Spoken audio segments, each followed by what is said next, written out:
bien, ahora sí, saludo a las personas que nos acompañan por primera, segunda vez, tercera, cuarta, quinta. Bienvenidos, bienvenidos a este lugar. Demos un aplauso también por estas personas.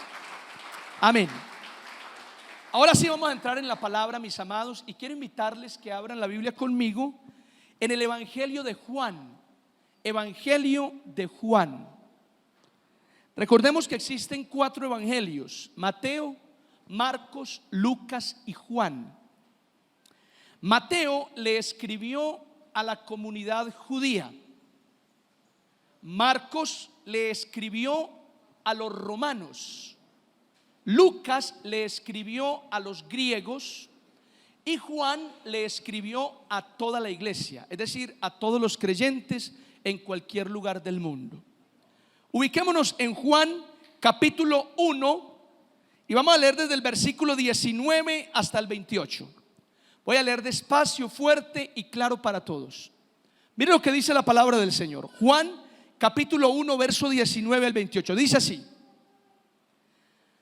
este es el testimonio de Juan, cuando los judíos enviaron de Jerusalén sacerdotes y levitas para que le preguntasen: ¿tú quién eres? Confesó y no negó, sino confesó: yo no soy el Cristo. Y le preguntaron: ¿qué pues? ¿Eres tú Elías? Dijo: no soy. ¿Eres tú el profeta? Y respondió: no. Le dijeron: pues ¿quién eres? Para que demos respuesta a los que nos enviaron. ¿Qué dices de ti mismo? Dijo: yo soy la voz de uno que clama en el desierto: enderezad el camino del Señor, como dijo el profeta Isaías. Y los que habían sido enviados eran de los fariseos, y le preguntaron y le dijeron: ¿por qué pues bautizas si tú no eres el Cristo, ni Elías, ni el profeta? Juan le respondió diciendo: yo bautizo con agua, mas en medio de vosotros está uno a quien vosotros no conocéis. Este es el que viene después de mí, el que es antes de mí, del cual yo no soy digno de desatar la correa del calzado. Estas cosas sucedieron en Betábara o Betábara, al otro lado del Jordán, donde Juan estaba bautizando. Amén. Permítame orar. Padre, te damos muchas gracias en esta noche, Señor. Dios, gracias por tu amor, tu bondad y tu misericordia. Padre, gracias por traernos hoy a este lugar. Gracias por cada persona, cada hombre, cada mujer. Gracias, Señor, porque hoy podemos reunirnos en tu casa para invocar tu nombre, para recibir tu hermosa palabra y para ser edificados por el Espíritu Santo a través de la Escritura. En el nombre de Cristo Jesús, muchas gracias, Señor. Amén y amén. Muy bien, damas y caballeros, a través de este pasaje quiero compartir hoy una enseñanza que he llamado lo que más importa. ¿Cómo se llama este mensaje? Oiga, muy sencillo, se llama lo que más importa. Mira el que está a su lado, dígale: esta noche nos van a hablar de lo que más importa. Dígale así, vamos, dígale. Dígale, póngale pues cuidado que esta noche nos van a hablar. ¿De qué? De lo que más importa. Amén. Así se llama el mensaje de hoy, lo que más importa. Y permítame comenzar de esta manera, escuchen. 2 ancianas de 80 y 82 años dedicaron gran parte de su vida a predicar el evangelio de Jesucristo. Hasta el último suspiro de su existencia se dedicaron a llevar almas a Cristo Jesús. Y de hecho, la última vez que se les vio a este par de ancianas con vida, iban hacia una aldea, hacia una vereda a predicar la palabra de Dios. Pero en la carretera ocurrió un siniestro. Un camión perdió los frenos y las atropelló accidentalmente, quitándoles la vida de inmediato. Para la región esto fue una tragedia lamentable. Esto fue una lástima que a estas dos ancianas les haya acontecido semejante muerte tan trágica. Años después, varios años después, le preguntaron a un pastor por qué a estas ancianas les había ocurrido una tragedia tan horrible sabiendo que estaban predicando la palabra de Dios. Es decir, se preguntaban por qué el Señor no las guardó si le estaban sirviendo a Él y permitió una desgracia como esta. A lo que el pastor respondió: eso no es una tragedia, eso no es una desgracia. Por el contrario, no importa las circunstancias en las que uno muera, es un privilegio siempre morir sirviéndole al Señor. ¿Cuántos dicen amén a eso? Ahora luego dijo: pero os voy a enseñar qué es realmente una tragedia. Y luego dijo: una tragedia es llegar a la vejez, cobrar la pensión, comprarse una hermosa casa en las afueras de la ciudad para vivir tranquilo y dedicarse todos los días a descansar. Eso es una verdadera tragedia en la vida de aquella persona que no entendió para qué fue creado. Esa es la peor desgracia que le puede ocurrir a un ser humano que no entendió para qué lo puso Dios en la tierra. Eso es una verdadera tragedia. Y damas y caballeros, con esta historia yo quiero poner presente delante de ustedes que muchas personas hoy andamos por la vida sin entender realmente quiénes somos, sin comprender verdaderamente cuál es nuestro propósito en la vida. Eso ocurre con muchas personas. No logramos entender cuál es el propósito de la vida, mis amados, y la pasamos por ahí, yendo y viniendo de muchas maneras. ¿Me siguen, sí o no? ¿Me siguen? Y mis amados, cuando hablamos de propósito en la vida, esto me parece verdaderamente interesante. ¿Por qué? Porque en el pasaje que leímos, la Biblia nos habla de un hombre llamado Juan. ¿Cómo se llamaba? Conocido como Juan el Bautista. Y mire, Juan el Bautista tenía claro quién era él, y también tenía claro cuál era su propósito en la vida. Y esto es verdaderamente interesante, saber quién es uno y cuál es el propósito en la vida.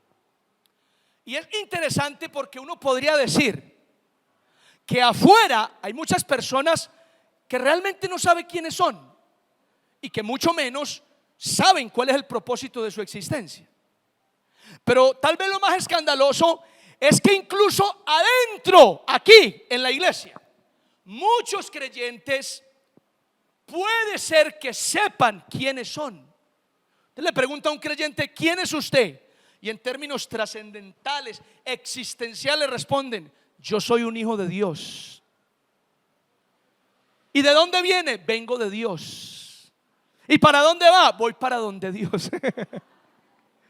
Un creyente en la iglesia sabe responder a esas preguntas, pero parece que muchos creyentes sabemos eso, sabemos quiénes somos y cuál es el propósito, pero lo sabemos en teoría.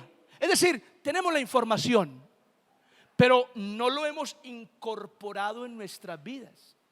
Porque vea, muchos, aunque aquí nos proclamamos hijos de Dios, ¿cuántos son hijos de Dios?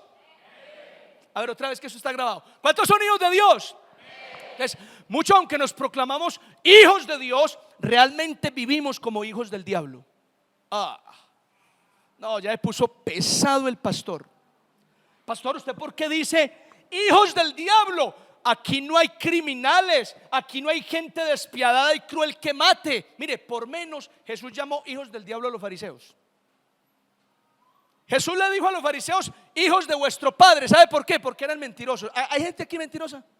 Si alguien responde, uy, sí, yo soy mentiroso, entonces por eso es llamado el fariseo hijo de vuestro padre el diablo. Mis amados, saber quiénes somos, comprender el propósito de Dios para nuestras vidas es fundamental. ¿Cuántos dicen amén a eso? Mire, cuando uno comprende el propósito por el cual el Señor nos ha creado, uno ahorra tiempo en la vida. Uno ahorra enredos, algunos enredos de la vida. Uno vive más enfocado y ya uno sabe qué le sirve y qué no le sirve cuando usted comprende cuál es el propósito de su vida. Pero cuando usted no tiene ni idea, cuando usted no sabe realmente quién es usted, ni comprende el propósito de Dios para su vida, mire, en el camino todo le sirve. En el camino usted se enreda fácilmente con cualquier cosa. Y es así, mis amados.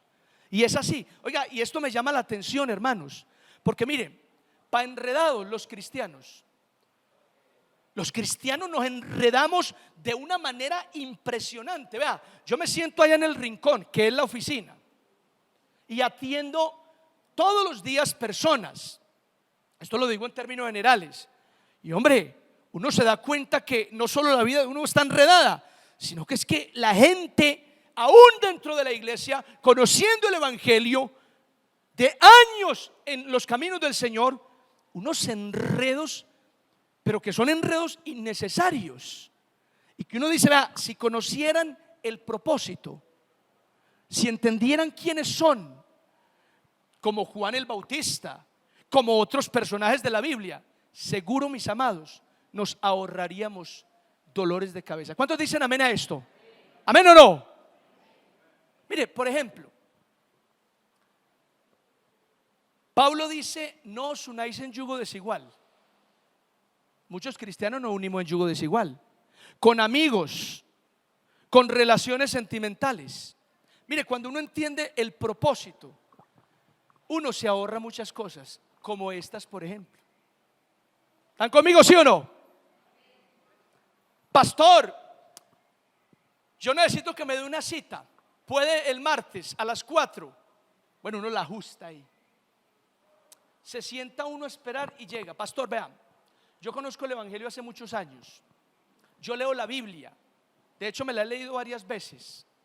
A mí me encanta venir a la iglesia, pero yo le quiero contar que me conseguí a una muchacha que no va a la iglesia, que no le gusta nada de Dios. Pastor, yo sé lo que usted me va a decir, pero yo conozco la palabra y yo sé lo que estoy haciendo. Y pastor, no, yo por aquí sigo viniendo. Pastor, es que mire esa mona, ese cabello rubio como es de bonito, pura agua oxigenada, hermano. Mire, decía un predicador, Dios no une personas. Dios no une personas, Dios une propósitos. ¿Cuántos dicen amén a eso? Cuando Dios une propósitos, claro, un hombre y una mujer se encuentran y eso fluye. Dios une propósitos. Abro un paréntesis aquí para hablar de este tema, que este tema es espinoso. Mire, no se enamore del cuerpo, enamórese de los principios, enamórese del comportamiento de esa persona, enamórese de eso y verá que usted ya de entrada sabe con quién va a quedar. ¿Sí o no? ¿Me dicen amén o no? Es así, mis amados.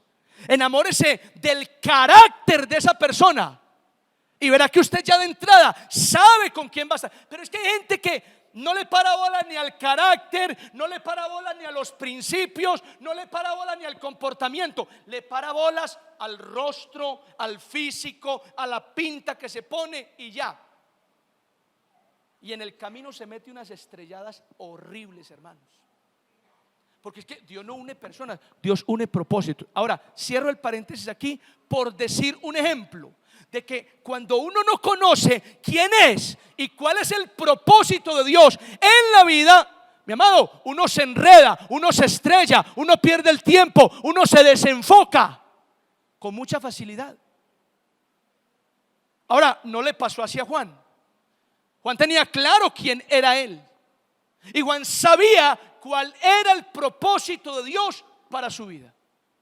Ahora, en este mensaje yo quisiera resaltar por lo menos 3 características o 3 verdades sobre Juan el Bautista que a mi juicio dan cuenta de qué es lo más importante en la vida.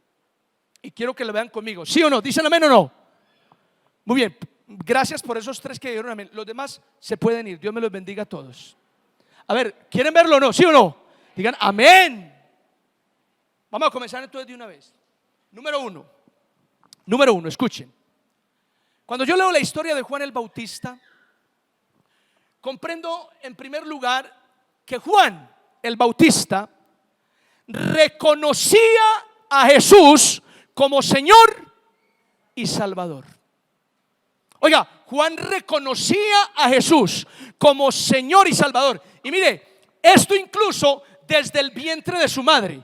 La Biblia dice que cuando Elizabeth, la madre de Juan, estaba encinta, embarazada, María, la madre de Jesús, también embarazada, la visitó. Y apenas llegó María a casa de Elizabeth, ¿qué pasó con ella?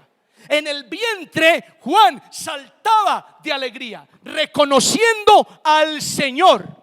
Ahora, años más tarde, cuando Jesús viene al río Jordán, Juan está bautizando y apenas ve a Jesús, le dice a todos: este es el Cordero que quita el pecado del mundo. Este es de quien les hablo, que es antes de mí y de quien yo no soy digno de desatar encorvado la sandalia de sus pies. Es decir, Juan reconocía a Jesús como Señor y Salvador. Y me gustaría dejar claro una cosa, hermanos. Mire, de las cosas que más importan en la vida es reconocer a Jesús como el Señor y Salvador. ¿Cuántos dicen amén a esto? Pastor, ¿qué es lo que más importa en la vida? ¿Sabe qué es lo que más importa en la vida? Reconocer a Jesús como el Señor y Salvador. Lo que más importa en la vida. De eso depende la eternidad suya, mía, de todos. De reconocer a Jesús como el Señor y Salvador. Y cuando hablo de reconocer, venga, me estoy refiriendo literalmente a aceptarlo, a creer en Él, a rendirle mi vida al Señor. Mire, en predicaciones pasadas habíamos hablado de esta expresión. ¿Cuál expresión? Señor y Salvador. El apóstol Pedro en sus epístolas repite en varias ocasiones esta frase. ¿Cuál? Señor y Salvador. Y es una invitación a reconocer a Cristo como el Señor y Salvador. Y me llama la atención estos dos nombres que se le dan al Señor, adjetivos que se le mencionan a Cristo: Señor y Salvador. ¿Por qué? Porque mire, parece que hoy para muchos no es difícil aceptar a Cristo como Salvador. Es decir, muchas personas tienen facilidad para aceptar a Cristo como Salvador. ¿Por qué? Porque aceptar a Cristo como Salvador me trae un beneficio. ¿Cuál beneficio? Me salva. ¿Sabe qué es lo que le cuesta a mucha gente? Reconocer a Cristo como Señor. ¿Por qué? Porque es que reconocer a Cristo como Señor no me trae un beneficio. Demanda de mí una responsabilidad, un compromiso. Establece para mí un deber. ¿Cuál deber, pastor? Someterme a Él. guardar su palabra, cumplir sus mandamientos, hacer su voluntad. ¿Y qué pasa con eso, pastor? Eso no lo queremos muchos. Eso no lo queremos muchos. Afuera hay gente que, no, el Señor es mi Salvador. Oiga, pero pocos dicen, no, Jesús es mi Señor, el dueño de mi vida, yo me someto a Él. Amado, eso es lo complicado. Y saben, si usted reconoce a Jesús como Salvador, pero no lo reconoce como Señor, usted tiene un problema serio. ¿Por qué, pastor? Porque Jesús dijo en el Evangelio de Juan: no todo el que me dice Señor, Señor, entrará en el reino de los cielos, sino el que hace la voluntad de mi Padre. Fíjense en eso. No todo el que le dice Señor entrará en el reino de los cielos, sino el que hace la voluntad, el que se somete a Él. Es que no es solo confesar con mi boca, Jesús es mi Señor. No, es ponerlo en práctica con mi cuerpo, con mi vida. Él es mi Señor, el que domina, el que tiene el control de mi vida. ¿Cuántos dicen amén a esto? Es que se pone a pensar uno en esto, hermanos. Oiga, hasta rabia le da. Rabia le da a uno. Porque cuando uno examina estos temas, uno da cuenta que entre nosotros hay una cantidad de contradicciones. Una cantidad de contradicciones. Mire, por ejemplo, ¿cuántos creyentes no les gusta venir a la iglesia? Pero quieren estar en el cielo. Mire pues, no quieren venir a la iglesia, pero quieren ir al cielo. Mire pues cómo son de conchudos. No les gusta pasar tiempo con Dios, pero quieren estar en la eternidad con Dios. Muchos no quieren hablar con Dios, no oran, pero quieren hablar toda una eternidad con el Señor en el reino de los cielos. Es más, a muchos ya ni les gusta la música cristiana, pero quieren adorar por la eternidad a Dios en el cielo. Qué raro. Es más, a muchos creyentes no nos gusta vivir en santidad, pero queremos ir a un lugar que es completamente santo. Es más, a muchos creyentes no nos gusta e incluso ni nos interesa obedecerle al Señor, pero queremos que al final de nuestra muerte el Señor nos diga: bien, buen siervo fiel, en lo poco fuiste fiel, en lo mucho te pondré. Qué contradicciones, hermanos. Una cantidad de ironías y contradicciones entre nosotros. ¿Están conmigo? Digan amén, pastor. Ahí estamos como se pueda, pero ahí estamos. Así es. Ahora hay personas que dicen: ay, pastor, pero Dios es muy bueno, ¿cómo no me va a dejar entrar al cielo? Todos somos hijos de Dios. Dios no es malo como para que me condene. Todos vamos para el cielo. No, Señor, no todos vamos para el cielo. Eso lo enseña la palabra del Señor. ¿Y por qué, pastor? ¿Saben por qué? Porque en el fondo, miren esto, la salvación, ¿la qué? La salvación se trata de una reunión de amigos en el cielo, de amigos de Dios. Señor quiere tener en el cielo a esos amigos íntimos con los cuales compartió.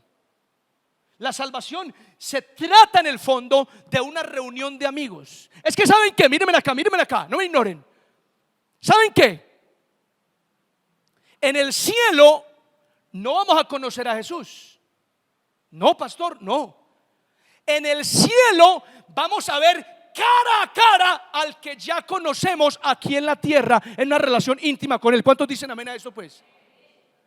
De manera que si usted no tiene relación con el Señor, usted no se acerca a Cristo, usted no tiene intimidad con el Señor, mire, muchos me dirán en aquel día: Señor, en tu nombre profetizamos, echamos fuera demonios. Y el Señor les declarará: apártense de mí, hacedores de maldad, nunca los conocí.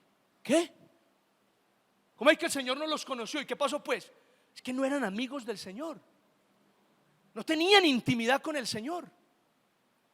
Eran amigos del mundo y enemigos de Dios. Y la salvación es una reunión de amigos del Señor. Allá nos vamos a encontrar los que ya le conocíamos en la tierra, los que doblamos rodillas a tener una comunión especial con Él, admirándolo, pasando tiempo con el Señor, entregándole nuestra vida a Él. Mira, el que está solo, dígale: vio, yo le dije. Vio, yo le dije. Estamos reconocer a Jesús como Señor y Salvador. Si tú tienes a Jesús como Salvador, pero no lo tienes como Señor, deberías preocuparte. Deberías hacer un ajuste en tu relación con Él. ¿Cuántos dicen amén?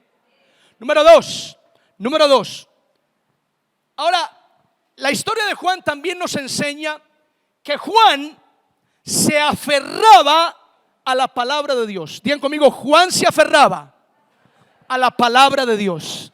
Oiga, y me llama la atención esto: Juan se aferraba a la palabra de Dios. Mire, la Biblia dice que Juan habitaba en el desierto.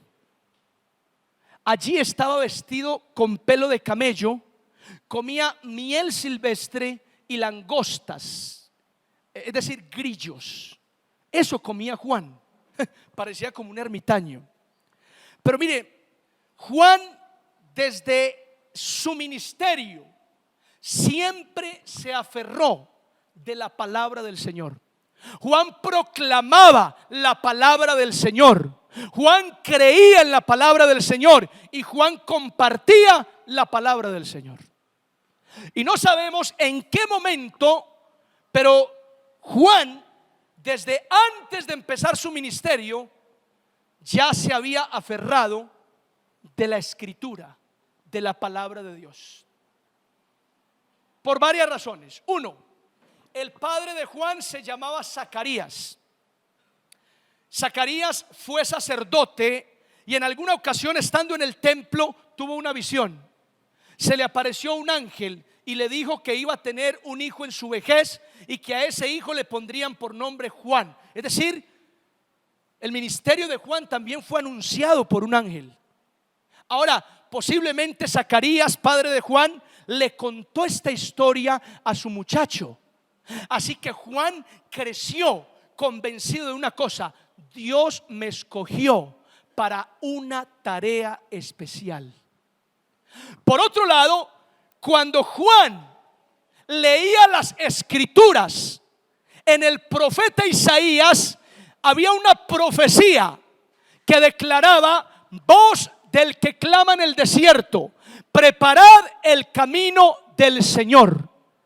Y cuando Juan leía esta escritura, Juan entendía que el profeta Isaías estaba hablando de él. ¿Me siguen, sí o no? Oiga, cuando Juan leía en el Antiguo Testamento el pergamino de Isaías, Juan entendía que el profeta Isaías estaba hablando de él. Juan decía: yo soy esa voz que clama en el desierto, proclamada por el profeta Isaías.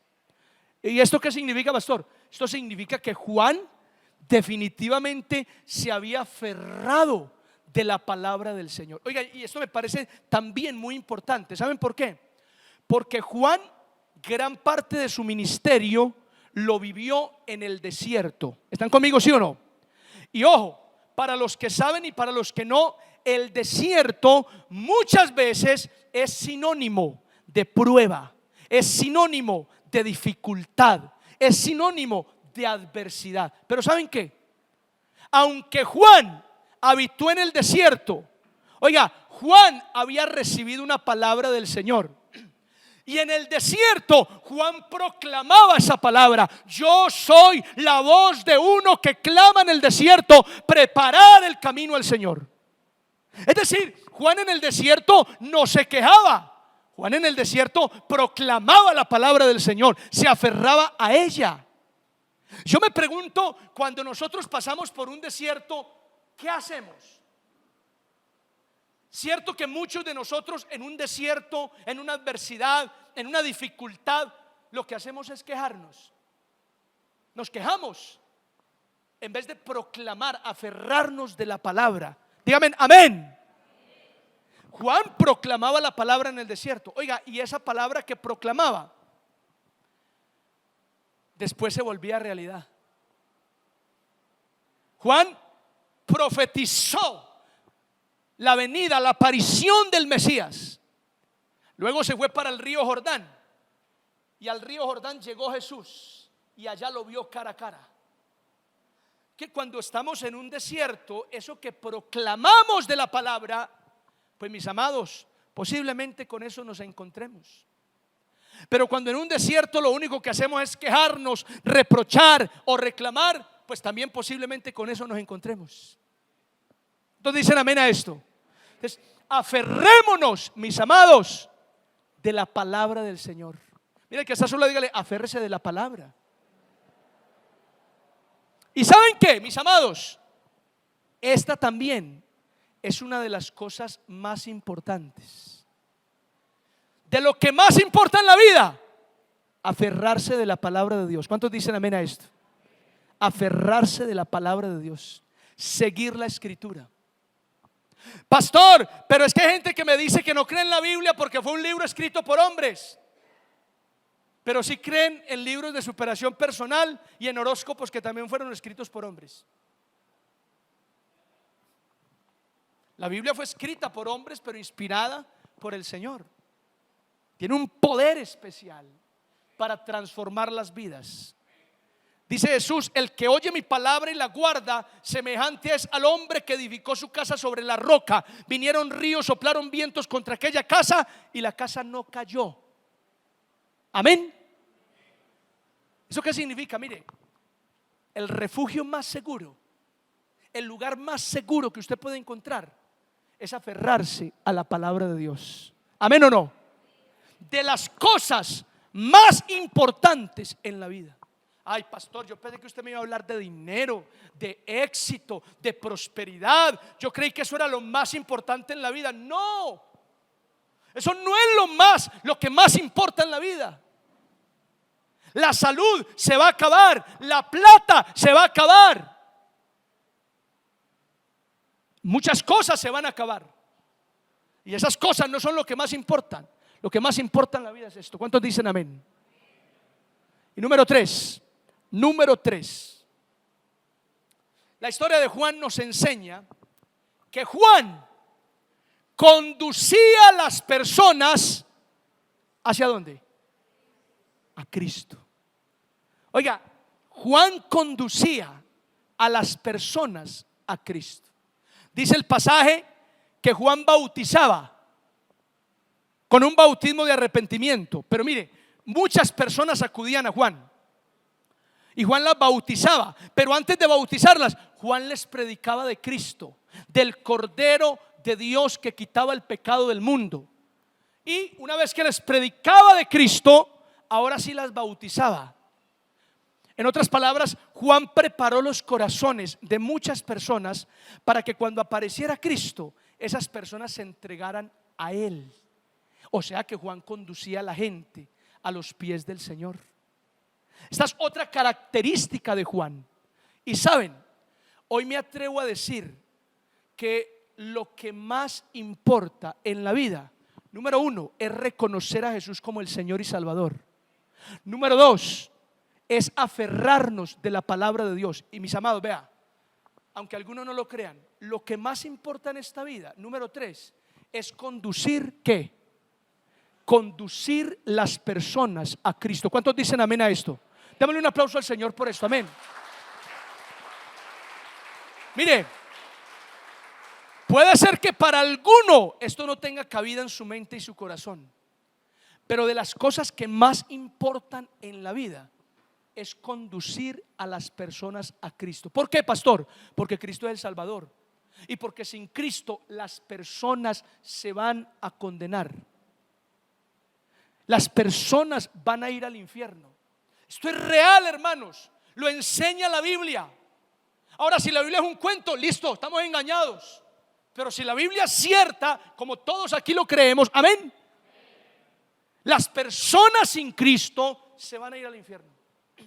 No importa que usted haya sido muy buena gente, no importa que usted haya invertido mucho en las personas, no importa que usted haya hecho muchos favores a sus vecinos, no importa que usted haya sido muy dedicado a su familia, nada de eso lo va a salvar a usted. Nada de eso. Porque el único que salva es Cristo, no las buenas obras que usted haga. Así que por esta razón, una de las cosas más importantes es conducir las almas a Cristo. Y vea, algo que me llama la atención de esto, mis amados, es que Juan, mire, Juan el Bautista fue un hombre que murió a los 30, tal vez 31, 32 años. Murió muy joven. Juan el Bautista fue un hombre que no escribió libros. Juan el Bautista fue un hombre que no tuvo dinero. De hecho, vivió en unas condiciones tal vez precarias. Juan el Bautista fue un hombre que no gozó de mucha popularidad y fue aceptado por multitudes. No. Y con todas esas características en contra, Jesús se atrevió a decir que entre los nacidos de mujer no había nadie mayor que Juan el Bautista. ¿Por qué? ¿Oíste? Porque para Dios no hay nadie mayor que Juan el Bautista. ¿Y qué fue lo que hizo Juan? Pues lo que hizo Juan fue conducir personas a Cristo, preparar el camino del Señor. ¿Saben? Para Dios una persona grande no es la que tiene dinero. Para Dios una persona grande no es la que consigue éxito. Para Dios una persona grande no es la que vive muchos años. Para Dios una persona grande en su reino es aquella que reconoce a su Hijo y que además conduce personas a los pies de Jesús. Ese es grande en el reino de los cielos. ¿Cuántos dicen amén a esto? Y por eso, mis amados, eso es lo que más importa. Eso es lo que más importa.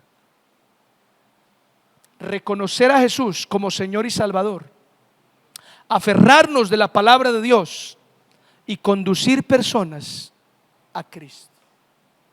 Es más, en estas tres verdades está el propósito divino para muchas personas, o tal vez para todas. Si usted es cristiano y se dedica a esto, a lo que Juan se entregó, mi amado, usted está en el propósito del Señor. ¿Cuántos dicen amén a esto? Mire, voy a terminar aquí con esto. Voy a terminar así. Un misionero volvió a casa después de 5 años lejos de su familia. Se montó en el avión, llegó a su ciudad.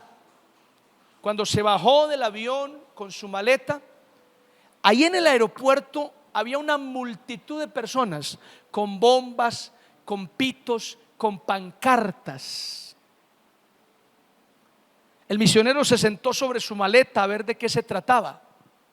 Y de pronto, del mismo avión en el que viajaba él, salió el alcalde de la ciudad, que venía de unas semanas de vacaciones. Y apenas pasó por el corredor, por el pasillo, la multitud enardecida gritaba, celebraba, recibiendo al alcalde. Cuando el misionero vio esto, pues miró hacia arriba, como preguntándole a Dios, diciendo: Señor, llevo años sirviendo a tu iglesia, he pasado hambres, he tenido persecuciones, he pasado años lejos de mi familia predicando tu palabra, y vengo de nuevo a casa y nadie me recibe, nadie me está esperando, no hay alegría porque yo volví. En cambio, este hombre que es político vino de vacaciones y todo el mundo le celebra y lo recibe con gozo y júbilo. Y el misionero dejó correr una lágrima por su mejilla. Pero cerrando los ojos, como que sintió la voz de Dios que le decía en el corazón: no llores, es que aún no has venido a tu verdadera casa. Y en ese momento el misionero entendió que el galardón que él tenía lo estaba esperando en la casa del Padre, en el reino de los cielos. ¿Cuántos dicen amén a esto? Demos un aplauso al Señor, amén. ¿Saben? Nuestro galardón está en el cielo. Y si nos dedicamos a lo que se dedicó Juan, aunque no tuvo dinero, aunque no tuvo éxito, aunque no escribió libros, aunque no fue popular, aunque vivió corto tiempo, cumplió el propósito por el cual había sido creado. Y si nos dedicamos a lo mismo que hizo Juan, mis amados, un día el Señor nos va a recibir en el reino de los cielos diciéndonos: bien, buen siervo fiel, en lo poco fuiste fiel, en lo mucho te pondré. ¿Qué tal si cierras tus ojos? Cierra tus ojos un momento, inclina tu rostro ahí donde estás.